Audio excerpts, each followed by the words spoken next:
Je vais te tuer. Ces paroles remplies de haine et de mépris sont adressées au roi des fléaux, Sukuna. Après tout ce que Sukuna fait subir à Yuji, il est grand temps pour notre protagoniste d'agir. Mais, a-t-il les capacités de tuer Sukuna? En ce moment, peut-être, mais bientôt, oui, j'en suis convaincu. Et laisse-moi t'expliquer pourquoi. Il y aura du spoil des derniers chapitres de Jujutsu Kaisen. Donc, si tu ne veux pas l'être, je t'invite à quitter la vidéo, aller lire le manga et revenir regarder la vidéo jusqu'à la fin. Et oui, je te donne des ordres. Appelez-moi Général Mobutu. Bref, vous êtes prêts.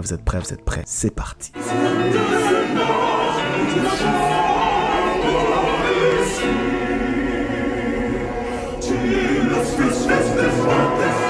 J'ai longtemps hésité à parler de la vraie force de Yuji en ce moment. Néanmoins, vu que le personnage évolue tellement qu'il est en train de nous surprendre, même en train de surprendre Sukuna, toi aussi Sukuna, fais attention, tu iras dire bonjour à Gojo si tu continues à le sous-estimer de la sorte.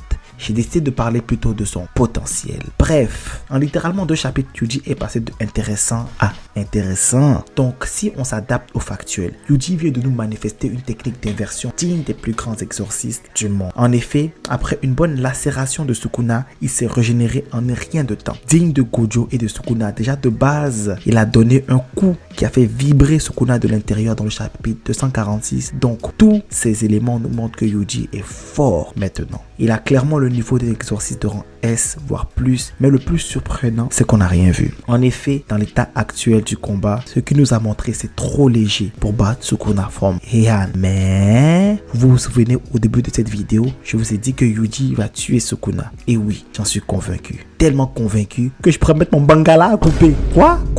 Reprenons. Donc, quel est le potentiel de Yuji? Dans le cas de Yuji, on ne peut que théoriser sur sa puissance, car il est tellement en constante évolution qu'il n'est pas intéressant de le placer une limite. En effet, sur ce qu'on sait de Yuji, devrait être en mesure d'utiliser toutes les techniques de Sukuna. En effet, Itadori est comme un vaisseau vide, inexpérimenté, qui est prêt à tout bouffer pour devenir plus fort. C'est comme un condensateur, il reçoit l'énergie, l'accumule, et puis peut l'utiliser pour faire tourner le générateur. Donc, d'après le plus fort des exorcistes Gojo Satoru, Yuji devrait être en mesure d'utiliser toutes les techniques de Sukuna. Si tel est le cas, lui-même sait à quel point Yuji sera fort. En plus, comme on peut le voir, ça n'est pas expliqué clairement, mais Sukuna semble être en mesure de copier les techniques des autres, ou plus encore de se les approprier pour l'utiliser à son envie, une fois qu'il a compris leur fonctionnement. Et je pense qu'avec certitude que Yuji a déjà cette capacité. En effet, d'après Satoru Gojo lui-même, Yuji est un génie que le monde découvre tous les 1000 ans, c'est long. Et le dernier génie de cette époque était Sukuna. Coïncidence?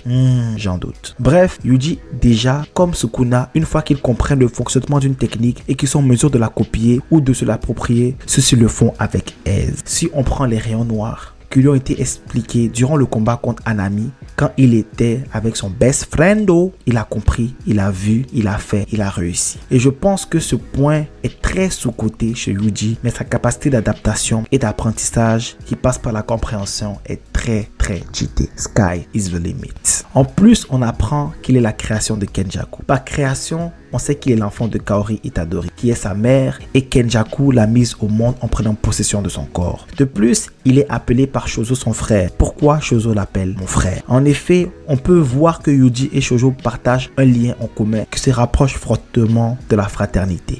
Les deux sont issus du même progéniteur qui est Kenjaku. En prenant le cerveau de Noritoshi Kamo, Kenjaku a mélangé son sang et utilisé une femme qui a porté en elle l'union d'un fléau et d'un humain. Et le même processus a été fait pour Yuji, qui lui par contre est né par les entrailles de Kenjaku qui était dans le corps de Kaori Itadori. Ce qui fait que les deux sont demi-frères, théoriquement. Et du coup, ce qu'on sait sur Kenjaku, ce mec est un mastermind qui a dû tout comploter, planifier. Il a sûrement le même niveau de manipulation qu'Eizen ou Eren Yeager. Bref, Kenjaku porte en lui de grandes attentes et pour moi Yuji est comme Ichigo, c'est-à-dire un mélange de plusieurs pouvoirs, une expérience planifiée par autrui qui donne l'être qui a la courbe d'évolution la plus cheatée. En effet, Ichigo, c'est pouvoir de l'eau, Shinigami et Quincy. Et pour Yuji, c'est humain, exorciste et fléau. De ce qu'on pense savoir pour le moment. En plus, les humains affiliés ne sont pas n'importe qui. Comme pour Ichigo, que sa mère était une Kuishi spéciale, il est possible que la partie humaine de Yuji soit spéciale. Laissez-moi vous expliquer. En effet,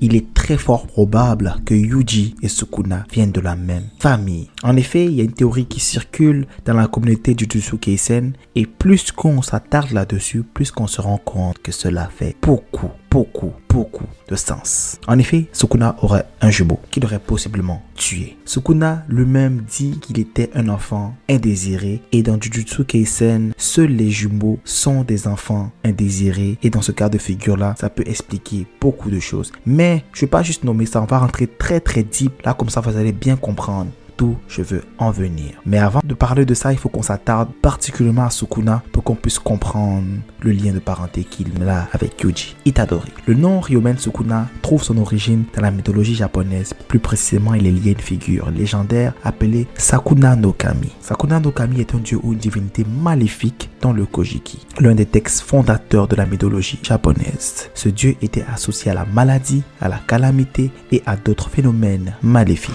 Le thème Ryomen, lui par contre, se réfère aux deux visages que cette divinité était censée posséder, ce qui suggère une dualité et une ambiguïté inhérente à son caractère. Dans Jujutsu Kaisen, cette dualité est également présente car Ryomen Sukuna est un personnage complexe avec des motivations assez ambivalentes. Donc, on se rend compte qu'il y a une dualité et il y a une fait qu'il y a deux visages chez Sukuna. En effet, moi je pense que Sukuna a eu son deuxième visage suite à la défaite et à l'absorption de son frère. Mais à mon humble avis, moi je pense que Sukuna et son frère jumeau, comparés à Maki et Mai, ils devraient être tous les deux puissants. Et je pense que vu que les deux ils étaient très puissants de base et que le fait que Sukuna il ait tué son frère jumeau pour l'absorber, pour se booster, cela a fait en sorte qu'il a eu un power-up de malade qui a permis qu'il puisse transcender sa nature humaine et devenir un sort de fléau. Sukuna, vous savez, il se considère pas comme un fléau, mais les exorcistes le considèrent comme un fléau. Lui, il est au-dessus de ça. Donc moi, comme Maki et Mai, deux nuls qui ont fusionné, ils sont devenus forts. À mon humble avis, Sukuna et son frère, c'était deux forts qui ont fusionné et Sukuna est devenu imbattable, injouable. Il est un power-up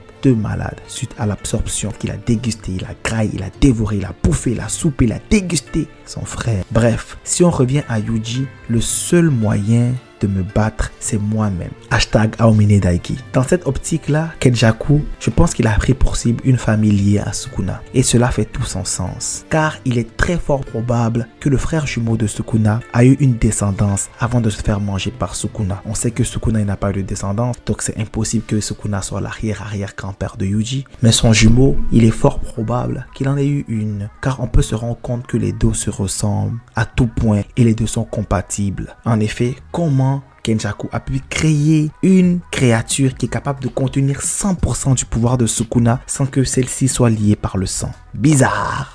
Je ne veux plus de cette théorie. J'achète. En plus, regardez au début les paroles énigmatiques du grand-père de Yuji à son égard. Le mec, il savait, c'est sûr. Il lui a dit d'utiliser sa force pour protéger autrui. Donc lui-même savait déjà que Yuji était spécial. Et si c'était son sang qui se rapproche de Sukuna, à mon humble avis, c'est ça qui lui permet d'être aussi puissant. Les deux partagent la même génétique. Cette génétique qui est utilisée par Kenjaku parce qu'il a ciblé la famille Itadori, pris le contrôle de sa mère. Il a fait le même procédé qu'il a fait afin de créer un réceptacle parfait qui sera en mesure de retenir Sukuna. Théorie très intéressante.